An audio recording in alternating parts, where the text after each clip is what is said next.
வணக்கம் உறவுகளே. இன்று திருமண நாள் பிறந்த நாள் காணும் அனைவருக்கும் என் அன்பான வாழ்த்துக்கள்பா. இன்னைக்கு சண்டே, மார்க்கெட் போயிட்டு நான்வெஜ் வாங்கிட்டு வந்திருக்காங்க. வழக்கம் போல ஃபிஷ் வாங்கிட்டு வந்திருக்காங்க. இப்ப என்னுடைய ஸ்டைல்ல மீன் குழம்பும் மீன் வறுவலும் செய்ய போறேன். வாங்க எப்படி செய்யலாம்னு பார்க்கலாம். என்ன மீன்மா? அது மீன் பாத்தீங்கன்னா இது சூப்பரான மீன். இது மத்தி மீன். அது சிலவங்க சால மீன் சொல்லுவாங்க இல்லையா. இது யூடியூபை திறந்தாலும் அது சால மீன் ரொம்ப ஃபேமஸா போயிட்டு இருக்கு. அதனால இன்னைக்கு நானும் செய்யலாம்னு சொல்லிட்டு அப்பா வாங்கிட்டு வர சொல்லிட்டேன். ஆனா நம்ம மார்க்கெட்ல இது கொஞ்சம் குட்டியா தான் கிடைச்சிருக்கு. ஆனா குட்டியா இருந்தாலும் இது டேஸ்ட் அதிகம், ஹெல்த்துக்கும் நல்லது. அதனால வாங்கிட்டு வர சொல்லிட்டேன். ஓகேவா? இப்ப எப்படி செய்யலாம்னு பார்க்கலாமா? குழம்பு செய்ய ஸ்டார்ட் பண்ணிடலாம். பாத்தீங்கன்னா ஸ்டவ் மேல கடாய் வச்சாச்சு. கடாயை இப்போ வந்து ஸ்டவ் ஆன் பண்ணிக்கலாம். தண்ணி எதுனா இருந்தா இந்த தண்ணிலாம் காயிட்டோம், கொஞ்சம் ஹீட் ஆகட்டும். அதுக்கு முன்னாடி தொட்டு கும்பிட்டுக்கலாம்.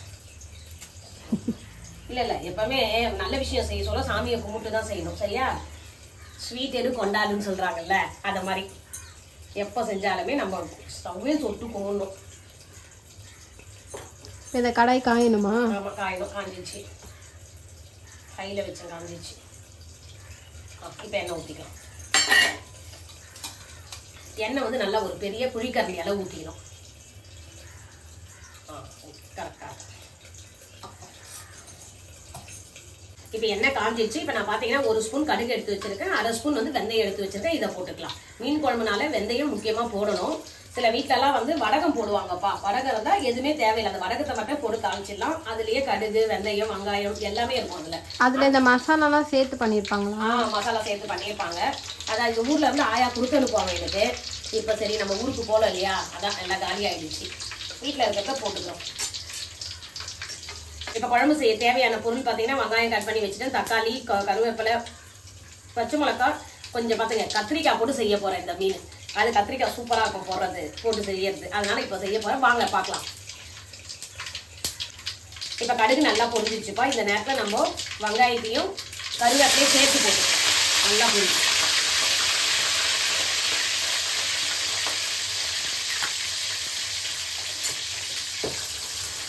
இந்த வெங்காயம் சீக்கிரம் வரணும், கொஞ்சம் கலந்து போட்டுக்கலாம்.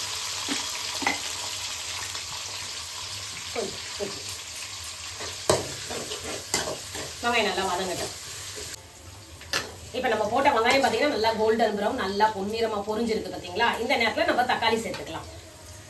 இது கட் பண்ணி வச்சுருக்கேன், தக்காளி சேர்த்துக்கலாம்.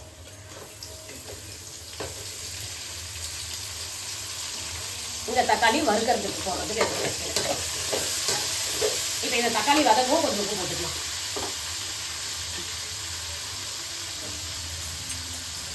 சீக்கிரம் தக்காளியும் நல்லா வதங்கணும்ப்பா. இப்போ பார்த்தீங்கன்னா ரெடியாக பாருங்கள். நான் இந்த புளி கரைச்சி தண்ணி எடுத்து வச்சுருக்கேன். இந்த புளி தண்ணி எடுத்து வச்சுருக்கேன். இங்கே பார்த்தீங்களா, ஃபில்டர் பண்ணி எடுத்து வச்சுட்டேன். புளி தண்ணி குழம்புக்கு தேவையான கரைச்சி வச்சுட்டேன். இப்போ ஊர்லலாம் பார்த்தீங்கன்னா அம்மா எப்படி பண்ணுவாங்கன்னா, இந்த புளி தண்ணி கூடவே தக்காளி போட்டுப்பாங்க, மஞ்சத்தூள், மிளகாத்தூள், கருவேப்பிலை, கொத்தமல்லி போட்டு எல்லாம் ஊர் மட்டும் இல்லம்மா, கேரளா ஸ்டைலுமே அப்படிதான். அவங்க எல்லாமே மிக்ஸ் பண்ணிட்டு ஊத்திட்டு கொதிக்க விட்டுருவாங்க. அது என்னன்னா இப்போ நம்ம பண்றோம். இப்போ இதுல இந்த மாதிரி வதக்கி நான் பண்ண சொல்ல இதுவும் ஊர் ஸ்டைல் தான். சிலவங்க அரைச்சி பண்ணுவாங்க பார்த்தீங்களா, அந்த மெத்தட் வரும். நம்ம இந்த மாதிரி வதக்கி செய்ய சொல்லும். இதுல எல்லாம் கரைச்சி பண்ணா நான் நிறைய நேரம் கொதிக்க விடணும். அதுதான் அங்கன்னா அடுப்புல செய்வாங்க, அவங்களுக்கு பிரச்சனை இல்லை. இங்க சென்னையில கேஸ்ல எல்லாமே ஒரு டேஸ்ட் டிஃபர் ஆகும்ல. ஒரு சில பேர் தேங்காய் அரைச்சி ஊத்துவாங்க. அது ஒரு மீனுக்கு இருக்கு. அதுவும் செய்யற அந்த வாழை மீன் வந்து அது தேங்காய்லாம் அரைச்சி ஊற்றி செய்வாங்க, திட்டு மாதிரி. அதுவும் சூப்பரா இருக்கும். அது கிடைக்கட்டும். வாழை மீன் சொல்லியிருக்கேன், கிடைச்சா வாங்கிட்டு வாங்கன்ட்டு அப்பா கிட்ட. இது வதங்கினது என்னன்னு, இது வதங்கணும். அது கூட நம்ம எல்லாம் மசாலாலாம் ஆட் பண்ணிடுவோம் அப்படியே எண்ணெயில வதங்கிறதுக்கு. இப்போ நான் இந்த கரைச்சி எடுத்து வச்சுட்டேன். இது வதங்கிறதுக்குள்ளே நம்ம பார்த்துடலாமா மீன் மசாலா போடுறது, மீன் வறுக்கிறதுக்கு மசாலா. ஓகே. இப்போ பார்த்தீங்கன்னா மீன் வறுக்கிறதுக்கு மசாலாவுக்கு பார்த்தீங்கன்னா நான் புளி கரைச்சேன் இல்லைங்களா, அதுலேருந்தே கொஞ்சம் திக்கான புளி கரைச்சல் எடுத்து வச்சுட்டேன். அதை எடுத்துக்கலாம். இப்போ அதுக்கு தேவையான உப்பு,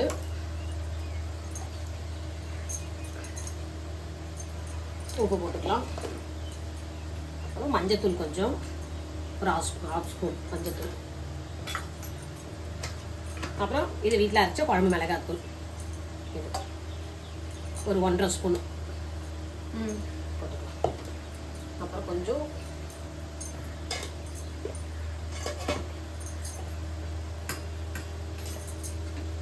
இஞ்சி பூண்டு பேஸ்ட்,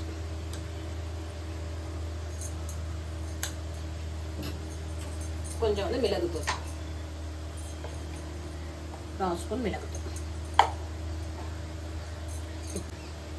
இப்போ இந்த தக்காளி இந்த கருவேப்பிலை கொஞ்சம் போட்டுக்கலாம், இந்த கட் பண்ணி வச்ச தக்காளி கொஞ்சம் போட்டுக்கலாம், கூடவே கொஞ்சம் கொத்தமல்லியும் போட்டுக்கலாம்.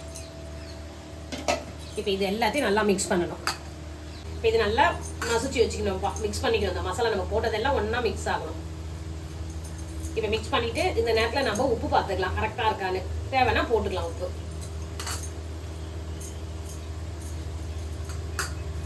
இது வீட்லயே பண்ணுற மீன் மசாலா. இப்போ மசாலா பார்த்தீங்கன்னா இந்த பதத்தில் இருக்குப்பா. இப்போ இதில் கூட கொஞ்சம் எண்ணெய் ஆட் பண்ணிக்கலாம். ஒரு ஸ்பூன் வர மாதிரி எண்ணெய் ஊற்றிக்கங்க. இது வந்து எதுக்கு இந்த எண்ணெய் ஊற்றுறதுன்னு பார்த்தீங்கன்னா நம்ம மீனில் வந்து மசாலா வந்து அப்படியே ஒட்டிட்டு இருக்கும், பிரிஞ்சு வராது தனியாக, அதுக்காக தான். இப்போ மிக்ஸ் பண்ணியாச்சு, உப்பும் பார்த்தாச்சு, கரெக்டாக இருக்குது. இப்போது மீனை உள்ளே வச்சு அவங்களுக்கு டெக்கரேஷன் பண்ணிக்கலாம். மசாலா ட்ரெஸ்ஸு போட்டு அவங்களுக்கு வந்து மேக்கப் பண்ணலாம். ஓகேவா? அது கரெக்டாக இருக்குமா? இப்போ தேவையான அளவு மீன் எடுத்துக்கலாம் நம்ம போடுறதுக்கு. எல்லாம் ஒரே சேம் சைஸ் தான், பெருசே இல்லை. கொஞ்சம் பெருசு இருந்தால் நல்லா இருந்திருக்கும்.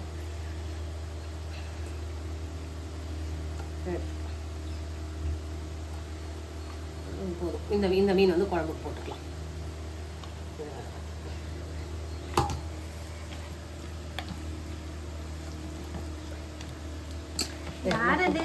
எல்லாம் நல்லா போட்டு மசாலா எல்லாத்துலேயும் படுற மாதிரி போட்டு வச்சுக்கணும் மீன். இப்போ மீனுக்கு மசாலாலாம் போட்டாச்சுப்பா. இது ஒரு 10 நிமிஷம் ஊறினா போதும். அதுக்குள்ளே நம்ம குழம்பு பார்த்துட்டு வந்துடலாம். இப்போ தக்காளி எல்லாம் பாருங்களேன், நல்லா மசிஞ்சு எண்ணெய் பிரிஞ்சு வருது, நல்லா வதங்கிடுச்சு தக்காளி. இந்த நேரத்தில் வந்து நம்ம எடுத்து வச்சிருக்கோம் இல்லைங்களா, இந்த கத்திரிக்காவை கட் பண்ணி போட்டுக்கலாம். எப்படின்னா இப்படி ஒரு 4 போட்டால் போதும். கத்திரிக்காய் முழுசாக தான் இருக்கணும். இந்த மாதிரி 4 கட் பண்ணி போட்டுக்கலாம். ஏன்னா அதுவே வெந்துருச்சுன்னா அதுவே பிரிஞ்சிடும். நல்லா இது இந்த கத்திரிக்காய் வந்து அந்த செடியில் வளர்ந்ததுன்னு சொல்லிட்டு அந்த பாட்டிமா எடுத்துகிட்டு வந்து கொடுத்தாங்க. அதனால அவங்ககிட்ட இது டேஸ்ட்டாக இருக்கும். நெத்திலிக்கும் போடலாம். இந்த மாதிரி சின்ன சின்ன மீனுக்கு இந்த கத்திரிக்காய் போட்டு செய்ய சொல்ல மீன் குழம்புடைய டேஸ்ட் வந்து இன்னும் சூப்பராக இருக்கும். இந்த கூடுதல் சுவை சொல்லுவாங்க இல்லையா, கூடுதல் சுவை. ஒரு வதக்கத்திலே இது வெந்துடும். அந்த கத்திரிக்காய் சூப்பராக சாஃப்டான கத்திரிக்காய்.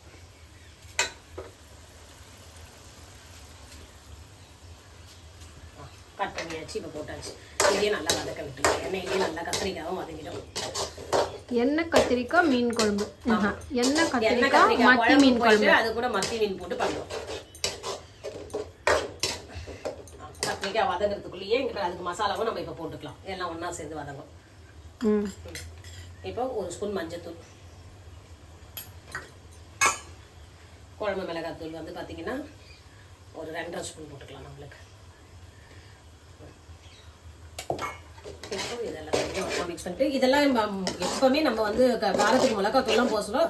ஸ்டவ் வந்து சிம்ல தான் வச்சுக்கணும், ஹைல இருக்கக்கூடாது. அதெல்லாம் நெடி பச்சை வாசனை போற அளவுக்கு வதக்கணுமா? சிம்ல வச்சு பச்சை வாசனை போடும். அந்த பச்சை வாசனை போறது எப்படின்னா அந்த எண்ணெய் பிரிஞ்சு வரும், இந்த கலர் கொஞ்சம் மாறும். அந்த மாதிரி அது வரைக்கும் இங்க வதங்கணும். இந்த பார்த்தீங்கன்னா நம்ம போட்ட கத்திரிக்காய் மசாலா எல்லாம் பார்த்தீங்களா நல்லா வதங்கி எண்ணெய் பாருங்க. இதுதான் இப்போ இந்த நேரத்தில் வந்து இது ஃபுல்லாகவே வெந்துருச்சு. இப்போ இந்த புளி தண்ணி கொதிக்கிறதுக்கு மட்டும் தான் நம்ம டைம் கொடுக்கணும்.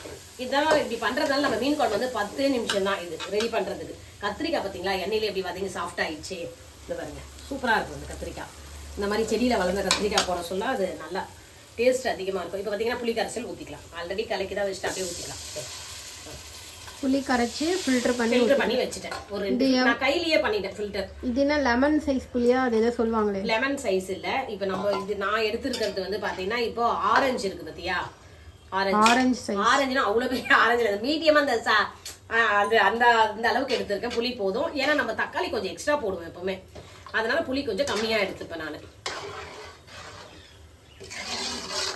எல்லாம் நல்லா மிக்ஸ் பண்ணிவிட்டு கலக்கி விட்டுக்கலாம்.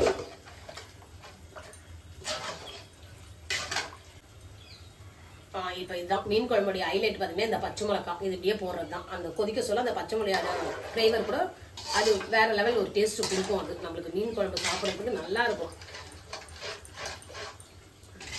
இதெல்லாம் இப்போ கொதிக்கணும். நல்லா கொதிச்சதும் மீன் போடணுமா? மீன் போட்டு மீன் கொதிச்ச உடனே இறக்கிற வேண்டியதான். ஒரு கொதி தான். ஓகே, இது கொதிக்கிட்டோம். இப்போ பார்த்தீங்கன்னா குழம்பு பார்த்தீங்கன்னா நல்லா கொதிச்சு எண்ணெயும் பிரிஞ்சு வந்துருச்சு. இந்த நேரத்தில் நம்ம ஸ்டவ்வை ஸ்லோ பண்ணிவிட்டு மீனை ஒன்று ஒன்றா எடுத்து குழம்புக்குள்ளே இறக்கிடலாம்.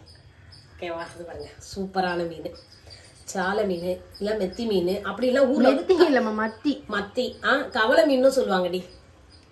அது கவலை இன்னும் தட்டையா இருக்கும்னு நினைக்கிறேன் ஊர்ல. இதை பத்தியா இப்படிதான் குழம்பு எப்படி திக்னஸ் பாக்குறதுனா மீன் எப்படி விட்டோம்னா அந்த மீன்ல ஒட்டிட்டு வருது பாரு, இதான் திக்னஸ் கரெக்டா இருக்கு. இந்த பதத்துல நம்ம மீனை போட்டுடலாம். இந்த மீன் பார்க்க சொல்லி எப்படி தெரியுமா போடு, அள்ளி போடு. அள்ளியே போட்டுட்டா வலிக்குண்டி, பாவம் மெதுவா இருக்கலாம். இந்த ஓவர் ஆக்ஷன் தான் வேணான்றது. மீனுக்கு வலிக்கும்ல. இது இது புகழ் ஃபீல் பண்ணுவாங்க. இந்த மீன் எப்படி தெரியுமா இருக்குது? இது உங்களுக்கு தெரியுதா? இது என்னது? சிவாஜி என்ன படம் அது மறந்து போயிட்டு, சூப்பர் படம். வெட்டி வேறு அதுல மீன் சாப்பிடுவாரு பாருங்க, அப்படியே வாயுல விட்டு எடுப்பாரு அப்படியே. அதான் மத்தி மீனா? அது மத்தி மீனா என்னன்னு நம்மளுக்கு தெரியாது. அது வந்து முள்ளே இல்லாம சாப்பிடுவாங்க. முள்ளே இல்லாத மீன் அது இல்ல. ஆனா அந்த அளவுக்கு சைஸுக்கு இருக்குது. முள்ளெல்லாம் மென்னு சாப்பிட வேண்டியது வழியில. கொதிக்கணுமா? நல்லா நல்லா கொதிக்கிறேன்னா எப்படின்னா சிம்லயே கொதிக்கணும். நல்லா கொதிக்க விட்டுனா மீன் உடஞ்சிடும். சிம்ல ஒரு 5 மினிட்ஸ். ஆமா, அந்த ஃபுல்லா மீன் அப்படியே கொஞ்சம் தெரியும் வெந்தது. அப்படியே இருக்கட்டும். உள்ள போட்டு காணமே மீனே. மீனுக்கு என்ன உனக்கு தெரியுமா? மேல வந்து வெந்த பிறகு அது வெந்த பிறகு மேல வருவாங்க, அப்ப லேஸ் ஆயிடுவாங்க. இப்ப வெயிட்டா போயிருக்காங்க உள்ள. கத்திரிக்காய் தான் மிதங்குது நல்லா. சரி, உங்களை அப்படியே விட்டுட்டு மீன் வறுத்துடலாமா? ஓகே. தவா வச்சுட்டு தவாவும் இப்போ சூடாயிடுச்சு. ஃபர்ஸ்ட் எண்ணெய் ஊற்றிக்கலாம். இதில் அவ்வளோ எண்ணெய் நிற்காது. சரி, நீயா சேர்த்து விடணும். சேர்த்து விடணும். இப்போ வச்சுட்டு ஸ்லோ பண்ணிட்டு சுத்தமா சுத்தனா கூட நிற்காது. இது இல்லை நான்ஸ்டிக்கில் வந்துடும். இப்போ நம்ம மீனை வச்சுட்டு இது பண்ணணும். அப்புறம் மீன் ஒட்டிக்கிச்சுன்னா? மீன்லாம் ஒட்டாது. அதான் நான்ஸ்டிக் தவான்னு பேர். அது பேர். ஆனால் எனக்கு நம்ம இதில் செய்யறது இதுவாக இருக்காது. அப்பா தான் வாங்கிட்டு வந்து குத்துறா, செய்யறியான்றாரு. அதனால இன்னைக்கு இதை எடுத்துட்டேன் நான். இந்த மீன் தான் ஃபர்ஸ்ட். ஆஹா சூப்பர். இப்போ பார்த்தியா ஒரு மீனா பார்த்து எண்ணெய் ஊற்றணும் போல இருக்கு. அப்பதான் அவங்களுக்கு எண்ணெய் போகும். இந்த எண்ணெயில பொரிய சொல்லதான் அப்படியே அந்த மீன் வந்து சும்மா செம வாசனையோடய முறுமுறுன்னு வரும். இப்போ பார்த்தீங்கன்னா நம்ம போட்ட மீன் ஒன் சைடு வந்து வெந்துருச்சு. இப்போ இன்னும் அடுத்த சைடு திருப்பி போட்டுக்கலாம். இல்லை பார்த்தீங்களா? கரெக்டாக வந்து எல்லாத்தையும் இப்போ திருப்பி போட்டுக்கலாம். நான் ஸ்லோவில் தான் வச்சுருக்கேன். ஒன்று ஹையில் வச்சு நல்லா கொஞ்சம் தீஞ்சிடும். ஆனால் கோல்டனு மெதுவாகவே வரைக்கலாம். அப்போ தான் டேஸ்ட் இன்னும் ஹைலைட்டாக இருக்கும். ஒன்று பார்த்து பார்த்து செஞ்சால் டேஸ்ட்டு கூடிகிட்டே இருக்கும். எப்படிதான் கதை விடுறியோன்னு தெரியல. இதெல்லாம் கதைலாம் கிடையாது. இதெல்லாம் ப்ரொசீஜர் இருக்குது. இப்படி தான் செய்யணும். நீ எதையும் தப்பாக நினச்சிக்காத. நான் கிண்டல் பண்ணுறேன், இதுதான் உண்மை. ஆனால் நான் கிண்டலாக சொல்கிறேன், அவ்வளோதான். இதுக்கு ரெஸ்ட் கொடுக்குறேன். மெதுவா வேக சொல்ல பாருங்க. நானே ஃபீல் பண்ணிருக்கேன். நம்ம சமையல் பண்ணும்போது கூட பிரியாணி எல்லாம் வந்து எவ்வளவு வதங்க டைம் கொடுக்குற நீ? வதங்க டைம். ஆமா, நானும் கோல்டன் ப்ரௌன் ஆனம்போது தான் அடுத்த பொருள். அதுதான் வதங்கல எவ்வளவு பொறுமையா நம்ம செய்யறோமோ அந்த அளவுக்கு டேஸ்டும் வரும். நிதானமா கொடுக்கணும். அது இப்ப நம்ம போட்ட மீன் எப்படி இருக்காங்கன்னு பார்க்கலாம். குழம்பு தரது. ஆஹா, பத்தியா நல்லா வெந்துட்டாங்க மீன். பிரிஞ்சிருக்காங்க பத்தியா போட்ட மீன். எண்ணெய் அவ்வளவு அழகா பிரிஞ்சு வந்திருக்கு. இந்த கத்திரிக்காய் இந்த சைடு நிக்குது, வந்து மீன் வந்து இந்த சைடு நிக்குது. எப்படி நிக்கிறாங்க? 2 பேரும் அண்டர்ஸ்டாண்டிங்கா ஒன்னா இருங்க போங்க, அப்பதான் நல்லா இருக்கும். சரி, இப்ப இந்த டைம்ல நல்லா குழம்பு கொதிச்சுச்சுப்பா. இப்ப இறக்க வேண்டிய ஸ்டேஜ் வந்துருச்சு. இந்த நேரத்துல நம்ம கொத்தமல்லிய போட்டுக்கலாம், டெக்கரேஷன் பண்ணிக்கலாம். பாருங்க, கொத்தமல்லியை கட் பண்ணி வச்சிருக்கேன். இதை தூவி ஆஃப் பண்ணிடலாம். அழகா இதுக்கு டெக்கரேஷன் கொடுத்தாச்சு. இப்போ ஆஃப் பண்ணி வச்சிடலாம். இது அதுக்குள்ளே இதை பார்த்தீங்களா போட்ட மீனும் வறுத்து ரெடி ஆகிட்டே இருக்கு. மீன் இன்னும் ஃபுல்லாக வரணும், அவ்வளோதான். ரெடி ஆகணும். ரெடி ஆகிடுச்சு. ஒரு பக்கம் வெந்துச்சு, இந்த பக்கம் தெரியும். அதுவும் இன்னும் இந்த மசாலா மஞ்சளா தெரியுதுல்ல, அது வந்து கொஞ்சம் ப்ரௌன் ஆகும். அவ்வளோதான். அப்படி ஆயிடுச்சுன்னா வெந்துச்சுன்னு அர்த்தம். நம்ம போட்ட மெத்தி மீன்லாம் சூப்பராக வந்து எப்படி இருக்காங்க பற்றி அப்படியே பிரியிறாங்க.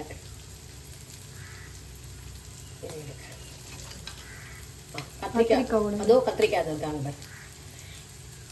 இப்போ பார்த்தீங்கன்னா நம்ம மத்தி மீன் சூப்பராக வறுத்து ரெடி ஆகிட்டாங்க. சூப்பராக வறுத்தாச்சு. அப்படியே பார்த்தீங்கன்னா அட்டகாசமான மீன் குழம்பும் ரெடி பண்ணிட்டேன். இன்னைக்கு சண்டே இதுதான்ப்பா நம்ம வீட்டில். இப்போ சண்டே பார்த்தீங்கன்னா நம்ம வீட்டில் மத்தி மீன் குழம்பு மத்தி மீன் வறுவலும் பண்ணியிருக்கோம்ப்பா. இதுதான் நம்ம வீட்டில் இன்னைக்கு சண்டே சமையல். இப்போ பார்த்தீங்கன்னா இந்த சாதமும் ரசமும் எடுத்து வச்சு நான் ஆல்ரெடியே பண்ணிட்டேன். இது ஃபுல் வீடியோ எடுக்கிறதுனால அதை எடுத்து ஓர வச்சாச்சு. சமையல் எல்லாம் ரெடியா இருக்குப்பா. வாங்க உறவுகளே சாப்பிடலாம். இந்த மீன் குழம்பும் இந்த மீன் வறுவலும் செஞ்சு பார்த்துட்டு எனக்கு எப்படி இருக்குன்னு கமெண்ட்ஸ்ல சொல்லுங்க. இந்த வீடியோக்கு சப்ஸ்கிரைப், லைக், ஷேர் எல்லாம் பண்ணுங்கப்பா. தொடர்ந்து உங்க சப்போர்ட் எனக்கு கொடுத்துட்டே இருங்க. ஓகே, பாய்.